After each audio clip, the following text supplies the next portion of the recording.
I wasn't trying to cuss nobody out. Cuss them out? I wouldn't say that. I would not say that. I sent them a strongly worded email. Oh, shit, yeah. And they got back to me. Like, I sent it at like midnight.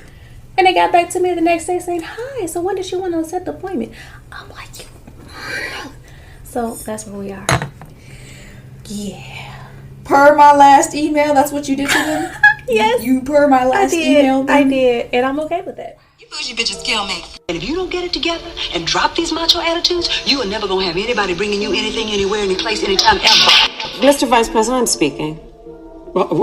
I'm speaking. All of you jealous, ugly bitches can kiss my fabulous, very perky black ass. And yes, William, today, you're one of those bitches.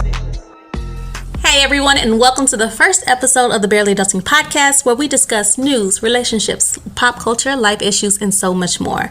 I'm your host, T. Marie.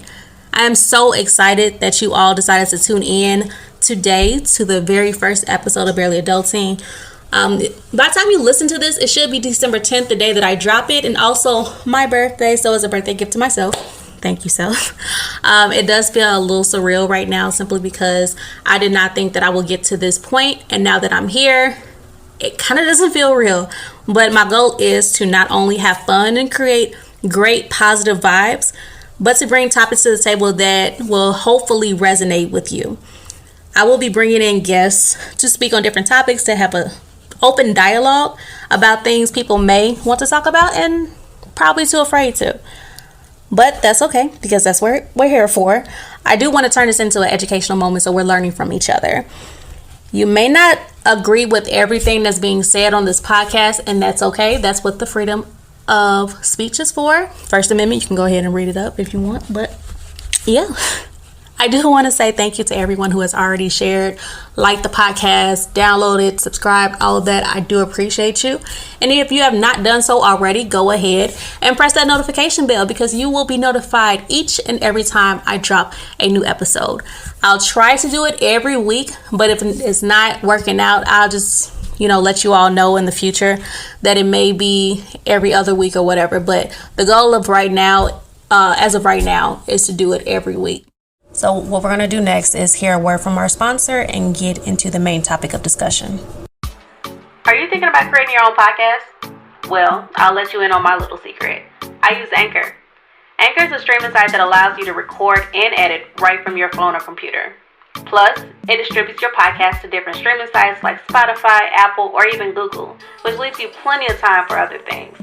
The best and my favorite part about all of this is making money from my episodes with no minimum listenership. And I forgot to mention, this is all free.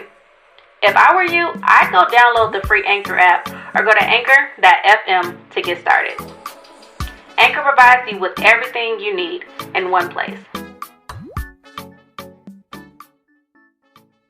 Cabinets is nice. Thank you. I forgot you got new cabinets. Yeah, I had to do a little something. Oh my goodness. It took a long time though. Well, you harassing them? I did. I had to harass them just to get my cabinets in here. And I'm just... Okay, I just opened up Pandora's box. I wasn't trying to cuss nobody out. Cuss them out? I wouldn't say that. I would not say that. I sent them a strongly worded email. Oh, shit, yeah. And they got back to me. Like, I sent it at like midnight. And they got back to me the next day saying, hi, so when does she want to set the appointment? I'm like, so that's where we are. Yeah. Per my last email, that's what you did to them? Yes. You per my last email? I did. And I'm okay with that. Because it was 3 months? Yeah, that's a long It was time. literally 3 months. Okay. Let's get started with the show. All right, let's get into the topic for the day. But first, we have our first guest here on the show for our first episode. Do you mind introducing yourself? Hi everyone, I'm Mercedes Joyner, and I'm super excited to be here. Thank you for having me. You have to tell us a little bit more about yourself. Like, what do you do? Like, who is Mercedes? So, okay, that's a lot of answers. Mercedes is a content creator, a social media marketer, a news producer,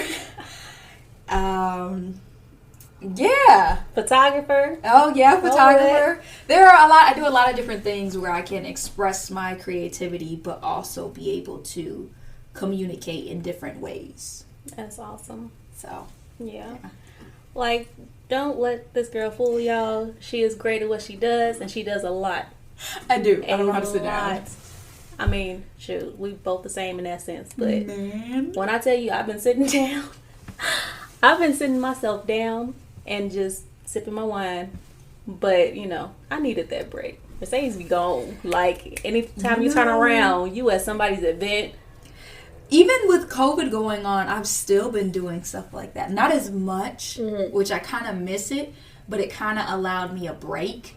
But then everything's like on social media and virtual now. So then that was like, okay, hold on now. You do social media marketing. Yeah. You have meetings on Zoom. Okay, let's get this. Let's step this up. So Good. Like, I'm going to get back into doing things. And I might not. Who knows? it's COVID. So It is. So I'm using that as an excuse of like me just sitting down, but at the same time, here I am on a podcast. It's the perfect opportunity to be able to find new skills and discover new things that you want to do. Mm-hmm. So that's a good positive thing that has come out of COVID-19. And, you know, some people were able to reconnect with family members or friends. You know, it doesn't have to be blood family, but, you know, just people that they have not connected with in so long because you ripping and running up and down the highways and all that good stuff. Where you actually had that separation. So I know personally I was able to get to see my family a little bit more ever since I moved back, of course. Because for a lot of you that don't know, I stayed out of state for at least 2 years just to get my grad degree, and I came back and I was like, okay, I want to get a little bit closer to my family so I can, you know, build that connection back up again, because I felt like I was kind of like easing out and doing my own thing, but, you know, I cannot forget about my family, right? However, don't think it's sweet. I will be gone again. Oh my goodness. Like, I am really eyeing Dallas right now. If I don't go to North Carolina, hey peeps. But I am really like eyeing Texas in general, because I cannot do this cold anymore. You know, my sister lived in Texas. I visited her, and she lived in Dallas, and it was beautiful. Yeah. I don't like the way that they drive. Sorry if anybody who lives in Texas. But Shoot, honestly, I was down there in Houston, hated it, but at the same time, Chicago prepared me. you know what? I think that's the thing. I'm so used to Chicago traffic and highways that like going to other cities throws me off. Because you don't get that adrenaline that you do when you in the city and driving. Like, I think that's what throws me off. Honestly, I've been to a lot of cities and their, you know, traffic and highways and things of that nature. Like, I hate Atlanta because they do stupid stuff. And then nobody will be in front of them. Exactly. And you be like, exactly. I don't understand. Exactly. I don't understand that, because you have a 6-lane highway and nobody going 40. but all of them Literally. in every lane, And there's no one in front of you. and they just looking at each other. I don't understand it. It's like they're having family reunions on the highway. I don't get it, Like, because once you get past them, nothing but street, nothing but air, like terrible. nothing in front of you. I don't get it. I don't get it. I hate St. Louis, how they drive to New York. I hate them as well.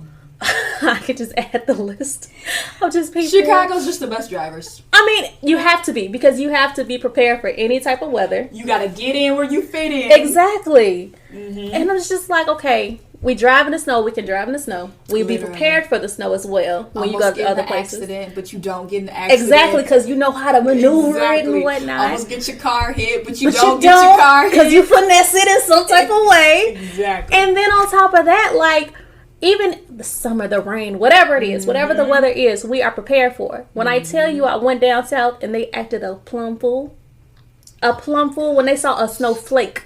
Not that Closing fact that everything the down. Like, closed everything down. no. People started going crazy, and I'm just so confused. Like, why? Yeah, like, coming from Illinois, this ain't nothing.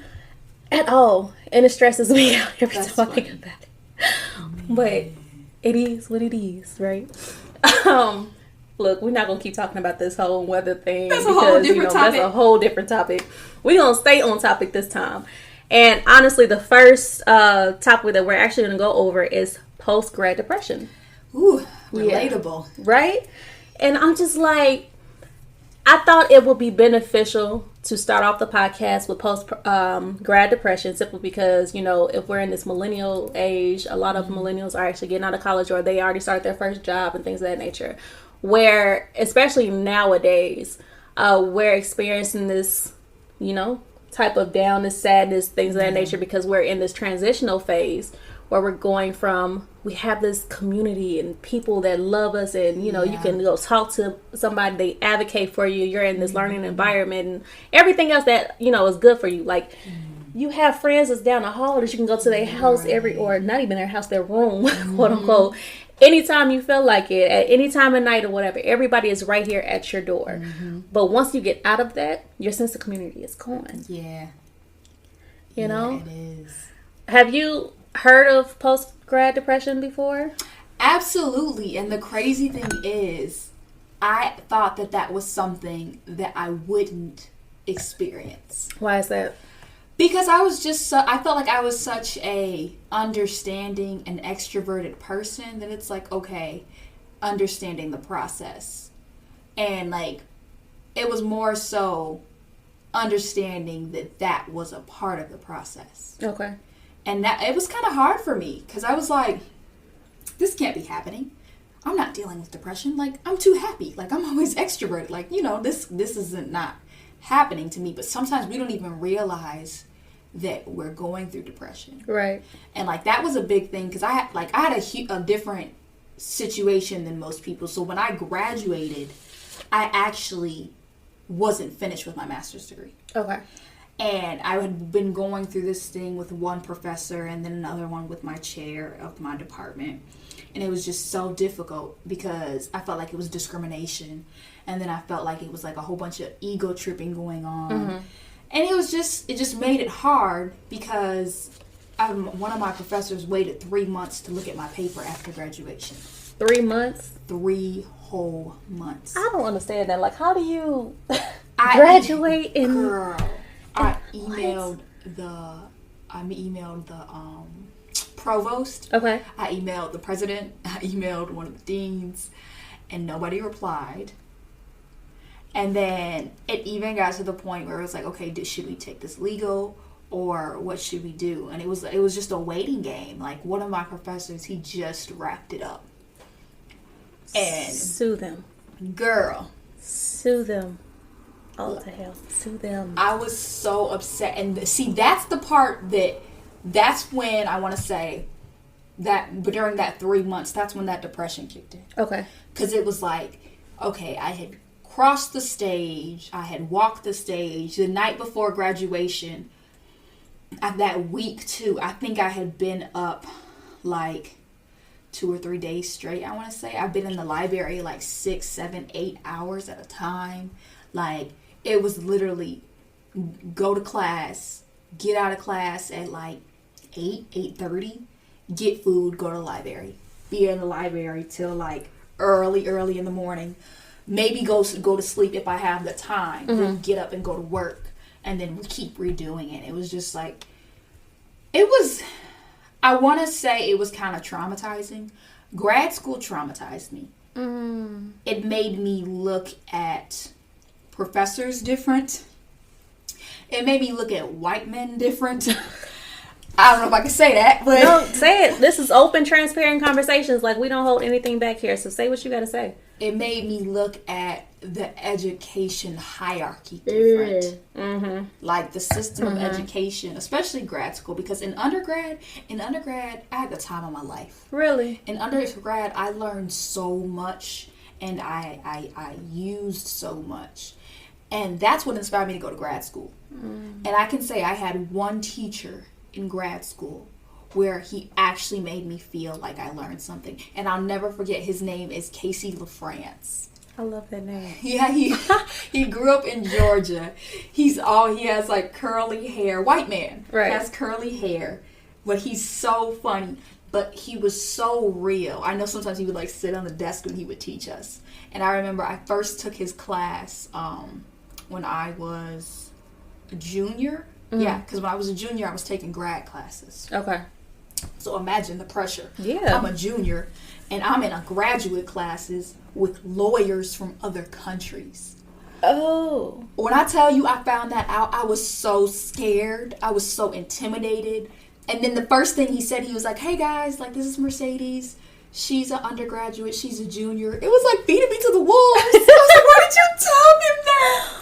But to be able to be put in that class at such a young age, especially with other grad students, is crazy. It was scary. But then, and it was scary because he called me out. But he didn't call me out in like a bad way or embarrassing way. He called me out more so of what is your opinion. Because everybody else, like my major was communication, but my minor was public administration. So everybody in there was focused on the political aspect, right, or like the government side, or the administration part of it. But he would always ask me questions because I looked at it from like a communication perspective. Okay. And him asking questions and us doing like our round tables and discussions and pulling from our experiences really helped me learn how to apply my experiences to what I learned. Okay. I think that was the most important thing for grad school. And that's something that I had to take into that moment when I started to feel depressed. It was like, okay, hold on. You've heard about this before. You've seen some people go through it. It's a part of the process. Like, it's not about what you feel at the moment. It's about how you get through it. Thanks. Because it's like, I can think about it like, oh, I just wasted my time. I wasted my money. Like, I wasted my effort. It's like, okay, yeah. But what is this teaching you? And the crazy thing is those papers that I had to redo for that professor, one actually ended up helping me get a job. Okay. Yeah, it's so crazy. It was actually a paper talking about like, one was talking about like pedagogy and andragogy, okay. like adult learning, and children learning. Yeah. And another one was talking about like superior and subordinate relationships. And that's pretty interesting, actually. Yeah, and that's the thing. Like, this stuff actually helped me because I was really interested in politics, and I'd always been interested in social media, and like that's what I do now. Well, that's part of what I do. So it's like being able to apply what I've learned, even though I had felt like at the time I hadn't learned anything. And that was the part. That's why I was so disappointed, because I'm like, I've spent 2 years in grad school. I spent a year and a half looking at this program. Then I got into the program a year and a half before I graduated. So I was like, it wasn't like I was prepared. And it was the graduate program of my undergraduate program. Right. And then on top of that, I had sat in on classes and had friends in the program. So program. it's like you were here. I was like, I'm ready to do this. Like, I was excited. You felt prepared for it? I did. And then, like, it's like, I want to say my second year, when I tell you shit hit the fan, it hit the fan and started spinning everywhere. Okay. I was like, different. What? Everything just going on in circles and whatnot. I started having health issues. Like, I started having other problems. I started having guy issues. I started. It was tell just me about it. That's another episode. Girl, it was everything at the same time, and it was like, what? And I felt like I was losing myself. Did you feel like you were drowning then, in a sense? In a sense, because it was like so much was happening, and then so much was happening with like my classes. So I actually withdrew from a whole semester that I had already completed. And then that following semester, I took double the credits. Yeah.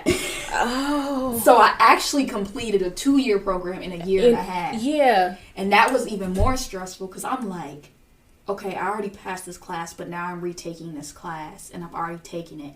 So it was like... I mean, you knew what to expect, though. Like, exactly. Was it the same professor and everything, too? Some of them, one of them were, and then another one it wasn't. Okay. And I ended up, like, I had gotten a B in the class. But then I had to retake the class. And then when I ended up retaking the class, it ended up being harder, because the class was the chair of the department. And it was just like, it was a headache. So... Sheesh.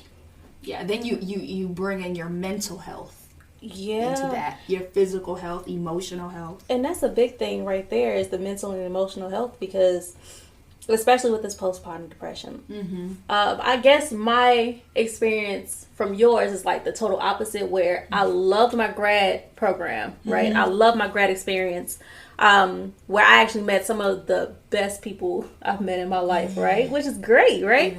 But my undergrad, trash. Like, there was some times, there was some times where I was just like, okay, like, I like the experience that I'm getting, but it's not necessarily because of the classroom.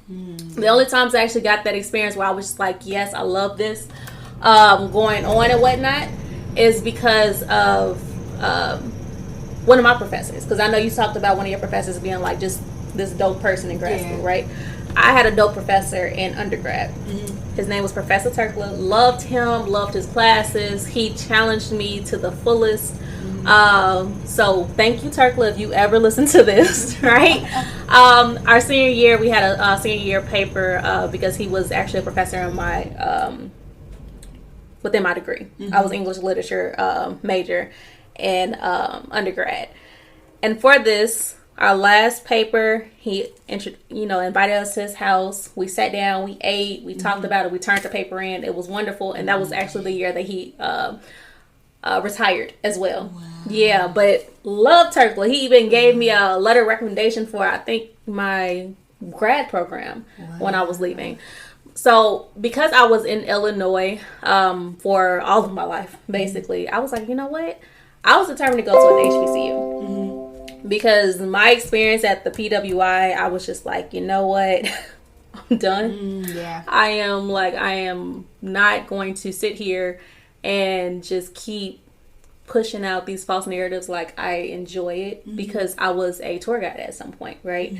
So as a tour guide, you have to make the school look presentable to others, bringing them in, and you're recruiting.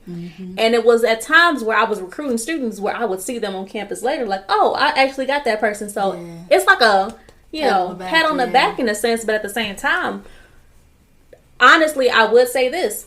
When those minority students will come, and when I say minority, I am talking specifically about Black people, right? Because of course, there's other minority students that came. I'm still giving them the full spiel of everything. Those Black students will look at me like, all right, Tia, give me the real rundown. Like come on now. Like, give me the nitty gritty. And that's what a lot of Black folks do too, right? Exactly. We look at the other Black person in the room, if he down for the cause, right? Or she down for the cause. We're like, let me know the real. And that question comes to us about, like, it's basically saying, hey, I want to know what I'm getting into before I get into it, right? So I would tell students, I'm like, don't even do it. Man. I turn people away. I was like, you have a better chance of going somewhere else. Because I don't want you experiencing the same thing. But at the same time, like, I also told them, like, it's good for X, Y, and Z. But if you're not here for X, Y, and Z, don't go. If you aren't this type of person, don't do it. Like, I'll give you my experience, but you got to make that decision on your own at the end of the day. So it's not like I'm just saying, like, turn around, don't come back. You know, it's been times where I was in going on a tour, and one of the tour rooms was actually my suite, right? And I will never forget this. I went in there, and my roommates was there at the time, and they was upstairs because it was an 8-person suite. It was 4 upstairs, 4 downstairs, and a couple of ones that was upstairs, I brought in a Black family, right? And I was touring the room like this. How the rooms look, the basic college room tour, right? And one of them, from the railing, because it was like an open space, but it was just like a railing upstairs. It had a spiral staircase, everything, right? She looked over. She said, don't do it. Turn around. Do not come to the school. I looked. I said, dang. But you're right, though. Like, it's one of those things. It's like, hey, like, I'm going to let you know. We don't have this. We don't have that. You can try. But I know being here, I tried so many things just to make sure that Black folks were cool and just to make sure our community was fine and everything else, especially just being comfortable, because there was so many uncomfortable moments and we have to make other people comfortable. That's another topic, right? The way we have to adapt. Right. Adapt to code switching, all of that, right? Again, another topic. I'm not going to stay on that. But with that being said, I had that much of experience. I was like, okay, let me go ahead to grad school because I want to have that HBCU experience. Went to my HBCU, loved it, recommended, claimed that over my undergrad completely. But going into the subject, as soon as I left, or right before I left, actually, I came into this depressed state, right? Mm-hmm. And in this depressed state, it was more so I couldn't find a job. No one was hiring me. You know, I felt like I was qualified for the positions I was applying for because, you know, some of these positions like, oh, well, I'm sitting there thinking to myself like, oh, I got this master's degree. I don't need to be applying this job because this. Especially if you see people that you've known or you've researched and you've networked with, right? And they don't have the same credentials. Not trying to put nobody else down. But if you don't have the same credentials and you apply, like you're applying for this job, you automatically think, oh, I'm going to get this job because so-and-so got this job and they don't have X, Y, and Z under their belt. Exactly. But they not taking you either. And it's just like, dang, like am I that bad? Like, what is it that they are not? Yourself. Right. And it's almost like the imposter syndrome, right? That's exactly what it is. And I'm just like, okay, like, am I not good enough for this position? So it's putting me in a deeper depression, but I'm not realizing this at the time, right? I'm just getting sad. I'm just like, dude, what's up? And I'm seeing my friends getting positions. They're moving away. They're doing X, Y, and Z. And I'm just like, dang, like, when is my time going to come? Now, I kid you not, it was one position that was hiring and they took me, like, I remember this interview like it was nothing. I was just like, oh, I know I did that. I did my research on how to do better interviews and everything else, right? How to basically make yourself sound good. Yeah. You know, make yourself sound just like the best thing since sliced bread, right? And I practiced some of those tactics on this interview. And when I was done with that interview, I said, regardless if I get this job or not, I know I did that, right? Exactly. So I did not get that job, but they offered me another position. And that's what the position I'm in now, right? So I'm just like, okay, that works. Because whatever I had on my resume said X, Y, and Z. And that's when they was like, oh, you got that? Bet, say less. They literally just gave me the job in a sense. Like, I already went through the interview, so I didn't have to interview again for this position. Which is good. So the supervisor called me like, hey, so we can talk on the phone, what the bam, but they basically called me with an offer. But at the same time, I'm just like, dang, I wish I could have gotten more. Yeah. Because it's going back to like, okay, my credentials and everything else. Like, I worked hard for this. But I'm not sure if it's more so of I feel like I deserve more because of the credentials and not the background knowledge and all that. Like, no, I actually worked in higher education. I did this and I did that. So why isn't like me sitting here saying like, I want this amount good enough, you know? Not just saying, oh, well, we can't offer you this, we can offer you that. I felt like I couldn't get another job at this point. So I was like, okay, let me just take it and just go, you know? And that sucks completely. But it wasn't until I started seeking therapy where I sat down and I was like, okay, you know what? One of these days, I'm going to just go ahead and look for a counselor, a therapist, or whatever. And I went on one of the sites and it brought me to a black female therapist. I was like, okay, that's what I want right there because I'm trying to make everything black, you know, right now. So when I actually got her, she sat me down and she was like, yeah, sis. She told you some truth. She told me some truth. And I was sitting there crying like, dang, like I wasn't trying to be like that. I'm a thug. It's okay. That's what therapy is for. Right. But that's a vulnerable space. Right. And I tried to accept as much faults and goodness and everything else that came with me, the good, the bad, the ugly, or whatever.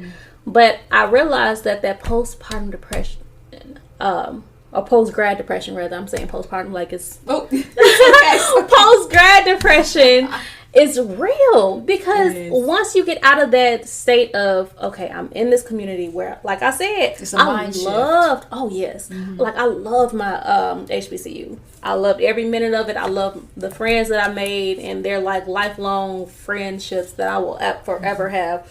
These people gonna be at my wedding and gonna be godparents to my kids and everything else. Like, that's how strong it was. And on top of that, it's just like the support, the people that's just like behind you 100%. When you remove yourself from that situation and automatically just thrown to the wolves, where it's just like, okay, now grow up. That's exactly what it is. It's crazy though. Like, why can't we have something else that kind of transitions us into that? But that's why I think like your core circle of friends is important because it's like y'all all may be going through the same thing and being able to talk about that and understand it. Because if you, it's one thing, like, I had heard about it, but I had never experienced it. And then once I did, I knew how to tell other people how to go about handling it, how to go about, you know, noticing it and just being realistic about what it was. And it's like, okay, everything isn't going to be all exciting. Everything isn't going to be all peachy. Everything isn't always going to be good. And yeah, this may seem like it's the worst part of your life right now. No, for real. Because it's like, I ain't got no job. I don't got no friends. I ain't got no friends. I ain't with them no more. And let it behold that you graduate during COVID. Oh my God! I pray for all of y'all that graduated during COVID, getting your PhDs, your undergraduate degrees, your masters, whatever it is, like high school degree, whatever it is, like. I feel for y'all. Because I couldn't imagine doing that and having to, like, either choose a different college or, like, being around people but then be restricted. Because that takes away from your experience. Right. It takes away from your growth. And my little sister right now, she's her first year in college right now. I feel so bad for her. Because her experience, like, one of our best experiences come from freshman year. Mm-hmm. Like, don't get me wrong. It was trash. However, that freshman year, it makes it worthwhile because it's the first time outside of your parents and you're doing this and you're doing that. You doing some stuff that you ain't supposed to be doing. I ain't saying that I'm doing that, but you learn a lot about yourself. You learn a lot about people. That's where either the trust between you and your parents is broken or established. That's true. You start either doing stuff or telling them about stuff that you didn't see, and that really it changes you, not in a bad way, but that's the year of, I want to say, that's the year of growth. That's the real growth. Right Good there. Growth, bad growth, it's just it growth. All happens. Yep. Because it's like those innocent things that you, like your utopia kind of crashes. Oh, yes. And it's like, oh. And that's the year where I really realized, like, all the stuff my parents used to tell me, like, my mom nagged about, like, oh, get this, do the dishes and do this and do that. Just a little small stuff. When you get into a room with someone who does nothing, does not clean, nothing, like, just the opposite. Let's just say the opposite of what you were raised on. It's a real awakening. It'll drive you crazy. It's a real awakening. And I realized, like, okay, I would call my mom and be like, hey, I see what you're talking about now. Like, I understand. And she'll sit there and laugh at me. She laughs at me a lot now, to be honest. Anything I come to her with, I'm like, Mama, and she's cracking up. It's always I told you so, and it's like, it is. How did you know? It is. And I don't think she ever says, I told you so anymore. It's just more so like the look that she gives me. She's like, you already know. The look or the sound of the voice. Right. It lets you know right off the back. Like, she thinks it's hilarious, honestly, at this point. That used to give me with my parents. I would be like, how did y'all know? Especially my dad. Like, how did you know what to say or what to do? Because, like, I ain't gonna lie. I did not want to go off to college. Really? I didn't. Like, I started off at community college, and I went there for a year and a half, and I was planning to get my associates. But then before I planned to get my associates, me and my sisters were going to go to a school in Georgia, but it turned out not to be what we thought. Then that year and a half hit, my dad was like, nope, you too comfortable. And so we started applying to colleges. I was like, okay, it don't matter. I'm not going to get in, so I ain't got to go. Not realizing, yeah, you are going to get in. And then I was like, I had messed up a scholarship. Like, my dad was so upset with me. And I was like, this was around the time where college shootings was happening. Oh. So that's the main reason why I didn't want to go. Like, I had never been away from home before. Right. And I was like, no. And then I remember the day my parents dropped us off. When I tell you I cried like a baby, I cried. I was so mad. And then my dad calls 3 hours later. And I'm like, okay. And I was fine. And then, like, it took me, I want to say, like, maybe, like, 2 weeks. Because everyone there was really, like, standoffish and mean. Because, like, I came in the middle of the semester. Oh, okay. Like, I came at the beginning of spring. So not even where they're having all the freshman events and you can actually get accustomed to everything. I came when everybody already had their friend groups. They already had everything established. Like, I mean, it's freshman year. It's not really going to do much. Well, this was my junior year. This is your junior year because you transferred in from... Okay. Yeah. Junior year. That is actually totally different because Man. friend groups are established at that For point. real, like 2.5 Junior years. year, yeah, they went through the, good and everything. Yeah. Actually, Actually, was it? No, into my sophomore year. In the my sophomore year, going into junior year, yeah. right? Yep. Okay. So. Man, when I tell you my dad, when my first experience going my freshman year, right? I did this program which was for minority students to get accustomed to the campus before everybody else comes on campus, right? I know what you're talking about. Yeah. So we did that, and that was before the first classes of freshman year started. And when my parents dropped me off, my dad said, "See ya," put the deuces up, and left out. I'm like, Oh my goodness. really? I wanted to call him a lot of others. I said, really? How dare you leave me? Oh, that was it. That was it. I swear, he walked out the room, got in the car, and drove off. I'm like, so you're not gonna shed at least a tear? They don't. You know, like they don't do nothing. They They're just don't. like he even told me like if he could, he would have pushed me out the car, rolling car, and just like let me. I'm like, I'm not even that bad for you to be talking to me like that. I told my dad, I was like, how could you abandon me? Yo, honestly, that first summer, that was the only summer I came home. Every other summer I've been gone. Like I was doing something. I had some type of internship or whatever it is. But let's wrap this back around because we talking about this college experience. But let's go back to the post grad depression because I was gonna say it again, right? So as far as post grad depression, I noticed that you said that you recognized it in your friends. What were the telltale signs that just told you they were experiencing this depression? So a lot of my friends were a year younger than me, and then some of them were like the same. I want to say the same grade as me at the time. We were like set graduation date. So like some of it, I think the first time I heard it, it was imposter syndrome. And I was like, imposter syndrome is a little bit different than... But it is. Yeah. But that was the first time I had heard it in relation to graduate depression. Okay. Like before that, I had heard it as in, like depression, regular depression, seasonal depression. I had never heard of depression in relation to education. So that was kind of like new. And like just with some of my friends, some of the symptoms would be like, they would be in their rooms all the time, or like they would just be studying all the time, or get caught up in, their projects and not want to really socialize. Or it'd be the opposite. Like they would have to go out, or they would have to be able to do something, and they didn't really have that balance. Right. Or like, I even had some friends where they was drinking and, smoking. It was like just as it was an outlet. I mean, but in college, that you see that normalized in a sense, the substance abuse. But I think it was the excessiveness of it. Oh, okay. That's the thing. When that excessiveness kicks in, and like instead of going to class, you doing this, or because you getting stressed out with this, you always resort to that.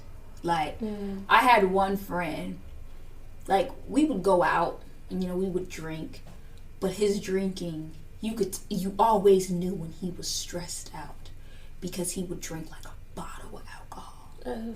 And like he would like how big was the bottle though? Like I mean like goose bottles, like tequila, like big bottles. The big. Yeah, like, and it's just you always knew it, and it was like okay. Handles. So then like ways to kind of like cope with that. It's like okay, let's have group study nights, or let's have let's go out, or let's have like just a simple are you good vent sessions on different things, and having that support system. And like I want to say with me it was like in grad school, I ain't gonna lie, I started drinking a lot in grad school.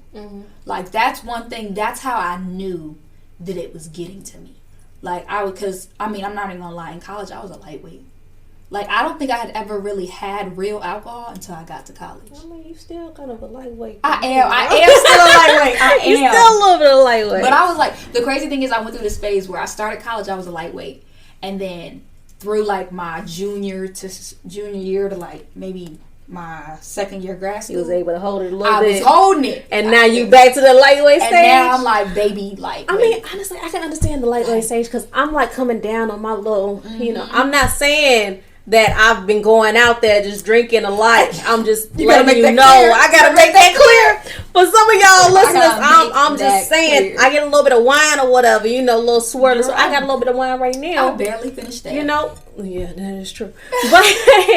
But with that being said, like, I get that because once you transition to that period, and now I'm just here on my lonesome out in Rockford or whatever. Yeah. I'm not going to no parties. I'm not going to no kickbacks or anything like that because grad school, we was like, yeah, it was all there. I remember me and my cousin, there would be nights where we would get out of class, we'd go to the cafe, eat, we would pregame before we went out, you know, leaving out probably like 10, 11 o'clock, go to the bars, get done at like 1, 2 in the morning. And then I worked at the time, so I would have to work from like 2:30 to 6:30. So I would go out and then go to work, or like go out, and then me and her would come back and do homework. But you going to you went to work after you went out at 2. The bars usually close at 2. Girl, I heard. Girl. But the bars usually close around 2 o'clock or so, depending on where you are location wise. Because I know different states, different cities, different things. Girl. But to leave that setting, talking about, okay, let me go put my work clothes on and go to work. Literally. You are crazy. Literally. Sorry. No. I would come back and I would see everybody coming in. They'd be like, weren't you just at the bar? No. Yeah, but the money don't stop. I mean, like, I like your hustle. I'm not gonna lie, I like your hustle. It was like the money that I was spending at the bar is because I'm at work. Oh, Lord. But it was that motivation. It was that adrenaline. Like, even when I didn't work, we would have nights where me and my cousin, we would go out and come back and do homework. Be working on full papers, watching movies. It could not be me. It could. Yeah. Like, I tried staying up past a certain time. Man. Once it hits, honestly, this is completely honest. Once it hits 4 o'clock, I'm up. You know, if I'm up past 4 o'clock, I'm not going back to bed. That's it. I'm up. Like, it makes no sense, no logical sense in my head to be up. Go to sleep. It's like, but that was at the time. Yeah, it's like a tease. But at that time, now I'm taking my little sorry self to bed. I'm not 10 staying o'clock up. come around, I'll be like, shoot, it's 12:21 now. Happy birthday! Y'all, it's Tia's birthday. Y'all, okay. Honestly, I should have had this recorded already. So we are literally up at midnight doing this right now. But that's okay. Yo, this is crazy. I really don't turn my age until 9:09 a.m. Just let you know. That's when you came out the womb. That's when I came. You know, dragged out. But that's another story. That's another story for another day. That's what I was told. I'm just going based off of that. They should have sued. Mother, you should have sued. That's all I'm saying. But anyway. Oh my goodness. So, for those who are still listening, because I know we've been talking about our college experience as well as this post-grad depression state. You know, reliving all of it. But, you know, it makes sense for us to at least start the, the podcast like that anyway. Come on now. Like, whew, child, this is great. But, for those who are still listening, a lot of telltale signs when it comes to this type of depression, because it's fairly new. So it may not be recognized in places. It's one of those things that it's like, okay, we have a little bit of research on, but, you'll find it when you Google it. But, it's still fairly new. So with that being said, you'll have a decrease in motivation. That will be something that will happen right after graduation when you're feeling stuck in a sense. You're not getting out of bed, right? You're just thinking like, okay, woe is me. I really don't feel like doing this. And I really don't feel like doing that. Sleeping more, but not getting energy at all. Yeah. You're sleeping, but you're waking up and you're still tired. That's a telltale. You have like a negative perspective of things. So everything is just like, oh, well, F this and F that, if you're using vulgar words or just saying like, oh, I hate this. Everything is like negative. there's a sense of hopelessness. Like when I was saying about the job experience, when I was trying to find a job, I'm like, I really don't feel like I'm going to find a job. I feel like I'm not qualified for it or anything like that. It was a sense of hopelessness in myself that I identified, where I was just like, I'm not going to get what I deserve, because if I went through all this schooling, like literally all this schooling, I've been in school since I was 3, people, and then stopped in grad school, okay? That's 20 plus years of me being in school, right? And that, that's kind of, it's crazy because, a lot of the students who have identified themselves as a student, they've been a student most of their life. Yeah. So when you take that away from a person, it's just like, that's one of their identities. So being thrown into the wolves den, or the lion's den rather, and be like, hey, go ahead and figure it out. How can we figure it out? Like, we've always had some type of support. We always had somebody there. We always had friends there. But for instance, just making this an example, me coming all the way to Rockford, I have nobody out here in Rockford that I knew. I just, was like, hey, it's a job. It's back in Illinois. I took a chance. And I'm like, okay, at least I'm closer to my family somewhat, where I'm not like 14 hours away from them, but I am like 2 hours or an hour 45 or whatever the traffic may tell, or how fast I'm driving, depending on what it is.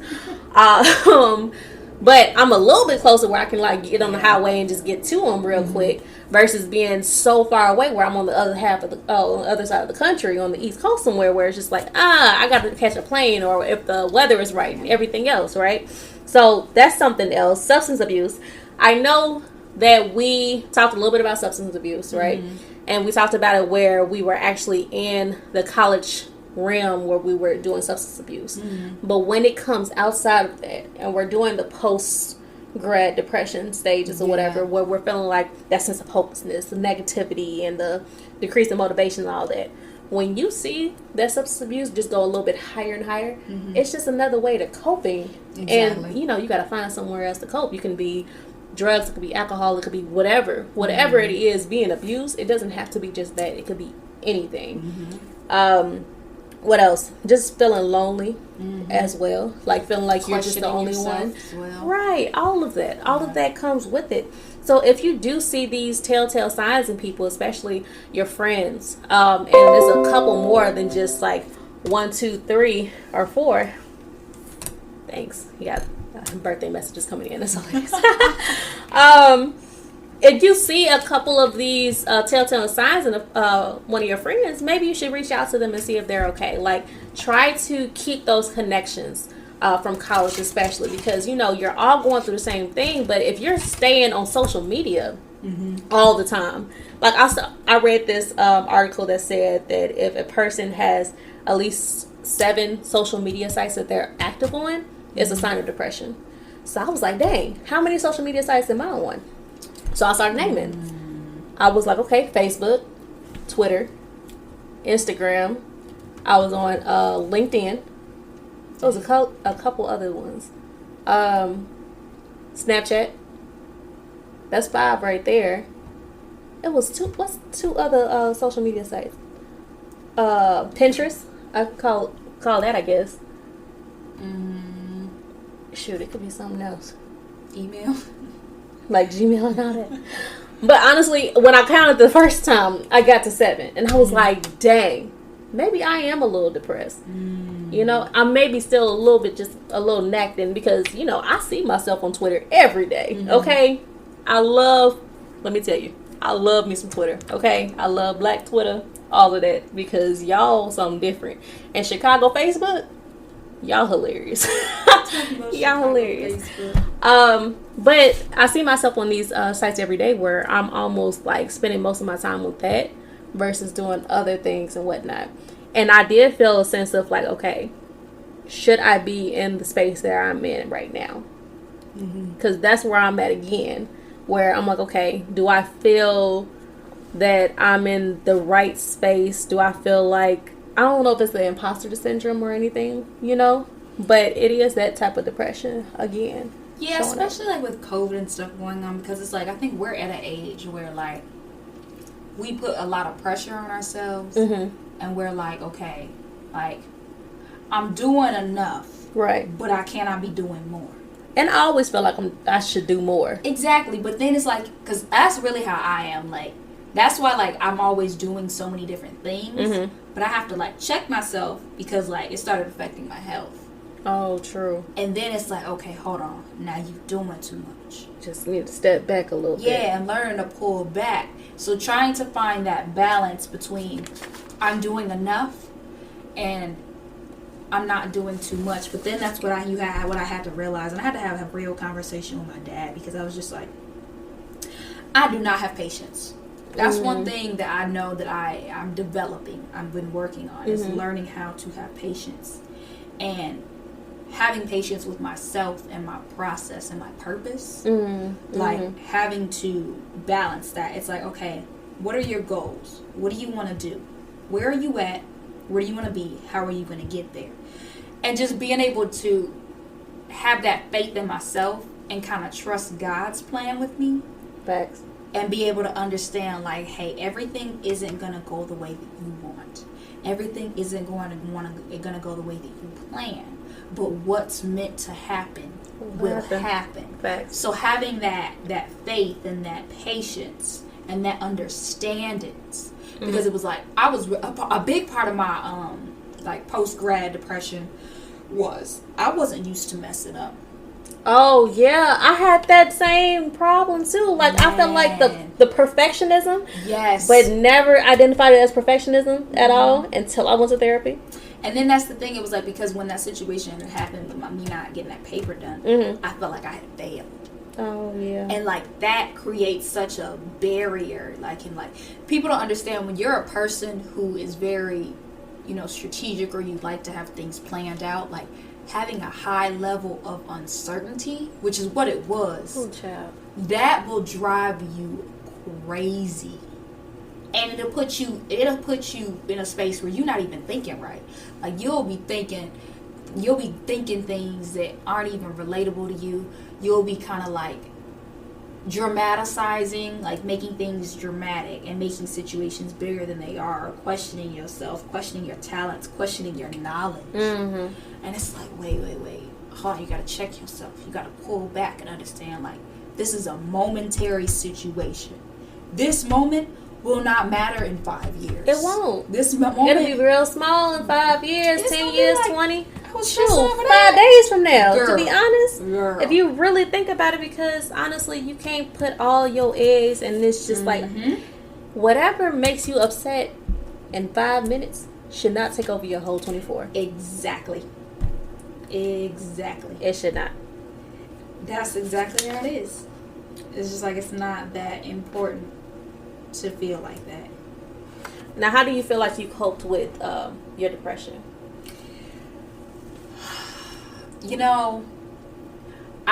If it's one person that I listen to, it's my dad.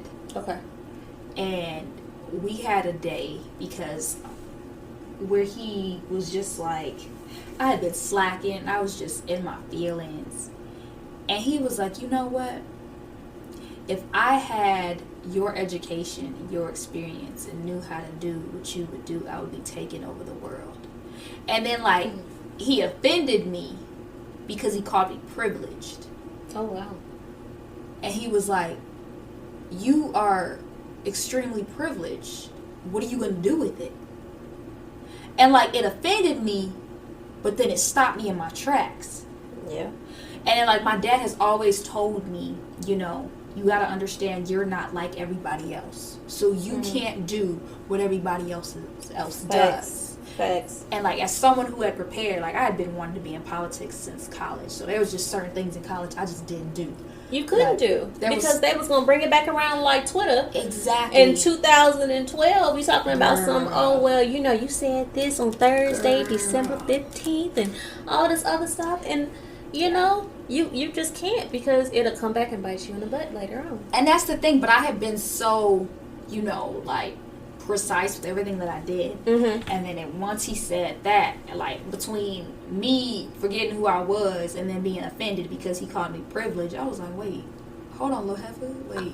Like, but how did that make you're saying that you were offended based off of the privileged term, in a sense. We gotta realize that privileges don't just come from like privileged white people. All right, Exactly. we got our own privileges too, and it might upset some people, but how we grow up, how where we're placed in the system, all that other stuff comes into play as well when it comes to privilege. It's not just one way of seeing privilege. Exactly. And that's what got me, because I was like, dang, hold on now. I'm looking at the privilege that he's provided for me and my sisters. And then I'm looking at like, hey, you over here questioning yourself, questioning your talent, questioning your knowledge, questioning who you are, when you need to take this time, use your creative side, use your knowledge, and turn that into your power. And then that's what I started doing. I started networking. I started reaching out to people. I started working with people. Then boom, next thing you know, I'm doing social media for people that work for the state. And that's a blessing in itself. Man, and it was like me over here thinking that I wasn't experienced enough or that I didn't know enough. But that's how I started learning more stuff about myself. I started learning about what I really did know. Right. And realizing that something that I think is a hobby to me or something that's fun to me is really a skill. Yeah. And that was that moment.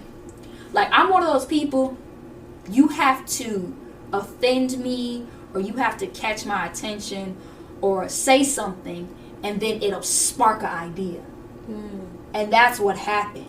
Like, that was literally what happened. And that's what took me out of my depression, like my postgraduate depression, because I soaked. I ain't even gonna lie. I soaked on the floor. I slept. I ate donuts in the living room on the floor. I watched so much Law and Order. Oh, but ain't it crazy? Girl, it is. SVU. Criminal Minds. Girl. Come on now, I was all those just- shows. It was just like, wow. I had a wake-up call. And then it was like, oh, wait. And then every now and then, like, I'll get comfortable. And then I have another wake-up call. Like, hold on now. Like, don't get too comfortable. Exactly. I mean, but once you find something that you enjoy doing, even if it's just getting up and going for a walk in the morning, right? Just to get yourself out of bed, right? Or doing a hobby, like you said, something that, and you know, you actually liked doing and turn it into a career, because that's basically what you did. Yeah. You know? Exactly. And even then, I'm pretty sure you still kept in contact with a lot of your friends. I did, I did and I didn't. I can honestly say after the grad school, I actually ended up losing one of my best friends. And it was hurtful. Like, I was mad. I was hurt. I couldn't believe Be the it. worst thing. That's worse than a breakup is. with your significant other, to be honest, a best friend. Yeah, and it was like, we just had, like, it was a situation where I was supposed to go out of town. And I ended up not because a lot was going on. And, like, she just stopped talking to me.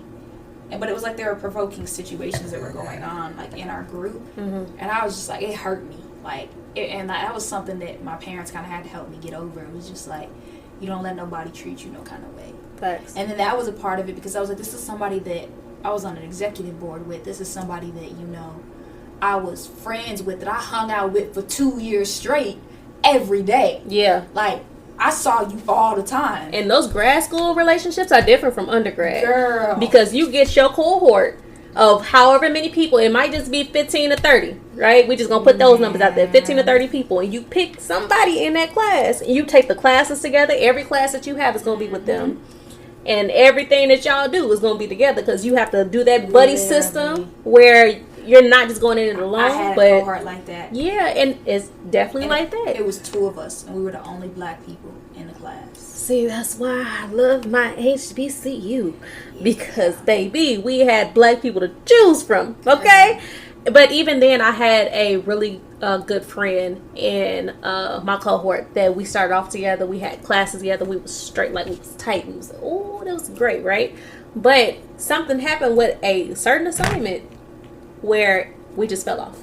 And I'm like, why? It was a 3-person assignment, but I was cool with those 2 people in our group.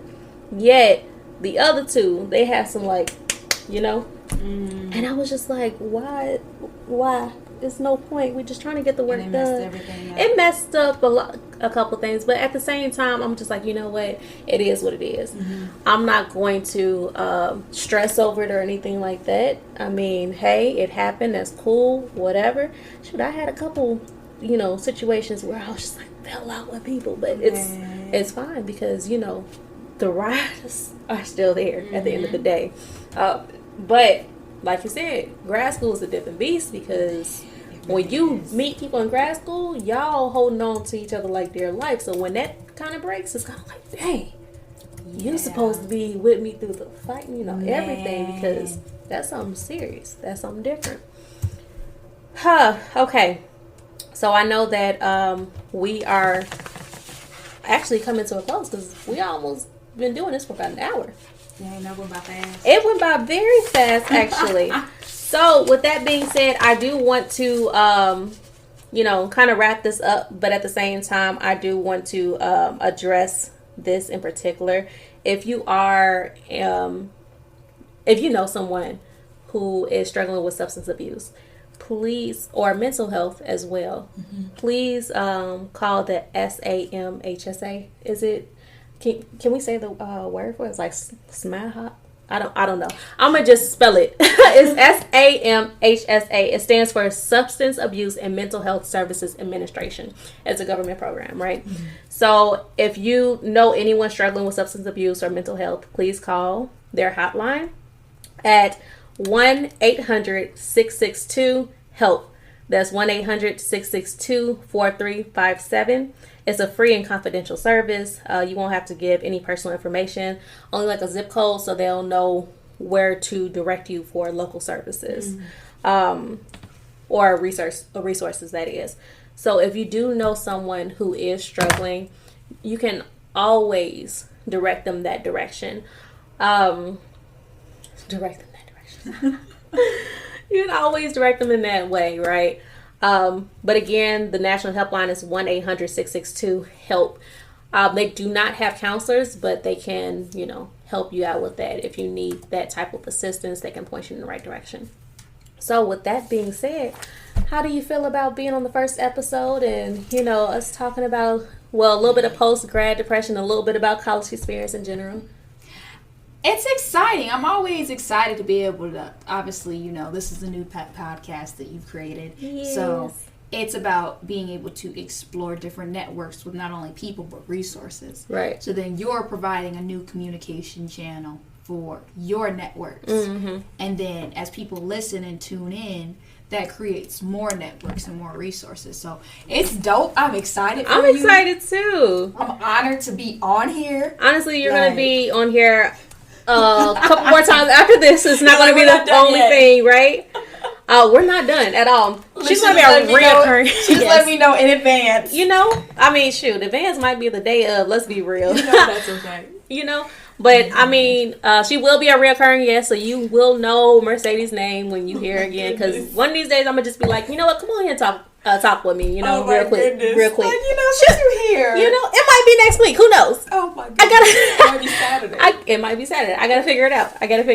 Man. But I do appreciate you all for tuning in. This is uncut. Not even drafted, not edited or anything like that. So we're coming with you with whatever came off of this recording. Man, pretty much. Because I'm not editing this. I'm going to bed. Okay? I'm getting old. You all right? need both. Look, literally today, right? Oh, yeah. Man. So, thank you for tuning in to the Barely Adulting Podcast, our first episode. And, we just hope to talk to you all soon in the future. Big ups. Yay! Be sure to download, like, and subscribe to be notified each time a new episode is dropped. Follow the podcast on Instagram at Barely Adulting and share with your friends and family. This is your host, T. Marie, signing off. Until next week, thanks for tuning in.